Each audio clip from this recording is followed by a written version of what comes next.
ये हैं भारत के वो 5 महान मुस्लिम राजनेता जिनके आगे किसी की भी नहीं चलती।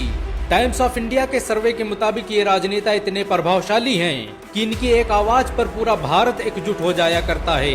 इन राजनेताओं को भारत सरकार विभिन्न अवार्ड से सम्मानित कर चुकी है। भारत को विश्व शक्ति बनाने में इन मुसलमानों का बड़ा योगदान रहा। भारत के 5 महान मुस्लिम राजनेताओं की लिस्ट में पहला नाम असदुद्दीन ओवैसी का आता है।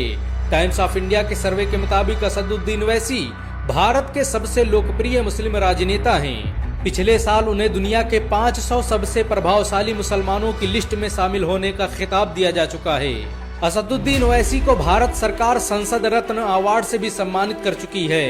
लंदन से लॉ ग्रेजुएट ओवैसी आज भारत के सबसे ज्यादा पढ़े लिखे मुस्लिम राजनेता हैं। हैदराबाद में जन्मे ओवैसी के आज कई हॉस्पिटल और मेडिकल सेंटर चलते हैं जिनमें लोगों का मुफ्त इलाज किया जाता है। बहुत कम लोग जानते हैं कि असदुद्दीन ओवैसी के ट्रस्ट सालार मिल्लत के तहत 12 कॉलेज, 9 स्कूल और 2 हॉस्पिटल चलते हैं। उनके जरिए बनाया गया ओवैसी स्कूल ऑफ एक्सीलेंस और दक्कन मेडिकल कॉलेज हैदराबाद का बेहतरीन कॉलेज है। उनके पॉलिटेक्निक कॉलेज, इंजीनियरिंग कॉलेज और कॉलेज ऑफ फार्मेसी में हजारों लोग शिक्षा हासिल करते हैं। भारत के 5 महान मुस्लिम राजनेताओं की लिस्ट में दूसरा नाम बदरुद्दीन अजमल का आता है। मौलाना बदरुद्दीन अजमल को दुनिया के सबसे प्रभावशाली मुसलमानों की लिस्ट में जगह दी जा चुकी है। बदरुद्दीन अजमल के आज असम में 56 से अधिक स्कूल और 22 डिग्री कॉलेज चलते हैं। उनके द्वारा स्थापित किए गए अस्पतालों में लोगों का मुफ्त में इलाज किया जाता है। बदरुद्दीन अजमल दुनिया की मशहूर परफ्यूम कंपनी अजमल परफ्यूम के मालिक हैं। उनके द्वारा बनाई गई परफ्यूम आज पूरी दुनिया में इस्तेमाल की जाती है। दुबई से लेकर अमेरिका, रूस और जापान में भी इनके शोरूम मौजूद हैं। बदरुद्दीन अजमल की party all India United democratic front Assam की दूसरी सबसे बड़ी पार्टी है। इनके द्वारा स्थापित किया गया अजमल फाउंडेशन आज असम का सबसे बड़ा गैर सरकारी संगठन है। ये संगठन अब तक लाखों लोगों का मुफ्त में केस लड़ चुका है। मौलाना बदरुद्दीन अजमल ने एशिया के सबसे बड़े मदरसे दारुल उलूम देवबंद में शिक्षा हासिल की है। वो वर्तमान में असम के जमीयत उलमाए हिंद के प्रदेश अध्यक्ष भी हैं। मौलाना बदरुद्दीन अजमल को जीत दिलाने में जमीयत उलमाए हिंद का बड़ा किरदार रहा।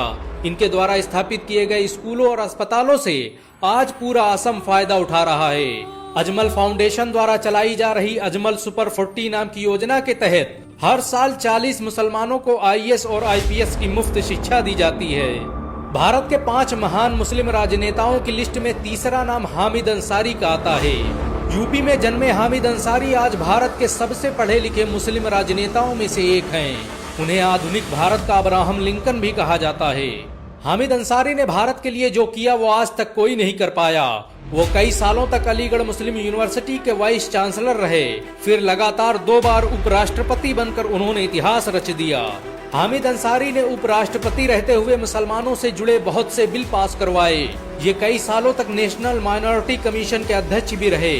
उपराष्ट्रपति बनने से पहले हामिद अंसारी ने अरब देशों में भारतीय राजदूत के रूप में अपनी सेवाएं दी और कई सालों तक यूनाइटेड नेशन में भारत का प्रतिनिधित्व करते रहे।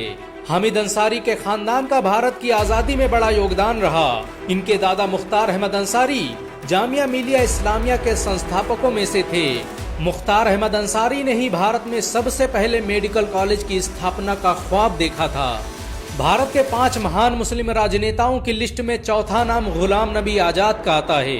कश्मीर में जन्मे गुलाम नबी आजाद भारत के ताकतवर मुस्लिम राजनेताओं में से एक हैं। ये कश्मीर के 7वें मुख्यमंत्री और भारत के 6ठे केंद्रीय स्वास्थ्य मंत्री रहे हैं। ये अकेले मुस्लिम राजनेता हैं जिन्होंने कई बार मुख्यमंत्री पद को ठुकरा दिया।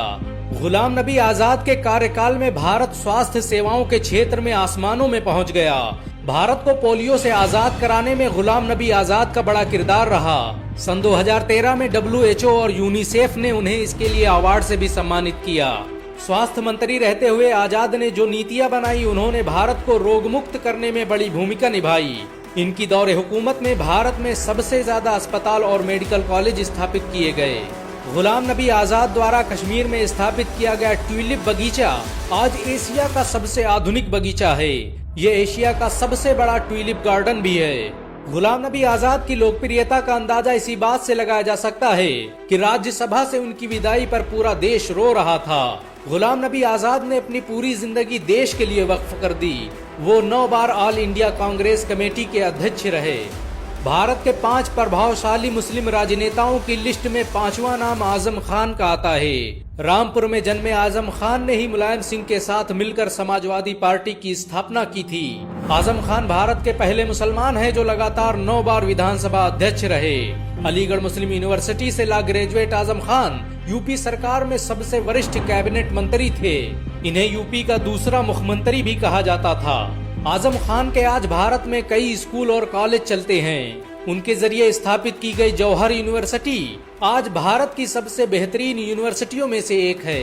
मोहम्मद अली जौहर ट्रस्ट के जरिए बनाई गई ये यूनिवर्सिटी निर्माण और स्थापत्य कला का बेहतरीन नमूना है। 300 एकड़ में फैली इस यूनिवर्सिटी में स्टेडियम से लेकर लाइब्रेरी तक की सुविधा मौजूद है।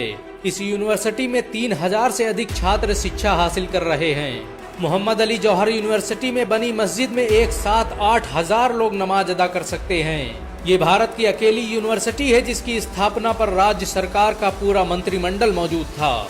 इन सब के अलावा भारत में बहुत से मुस्लिम राजनेता हैं जिन्होंने भारत की अस्मिता, अखंडता और सुरक्षा के लिए अपना सब कुछ कुर्बान कर दिया।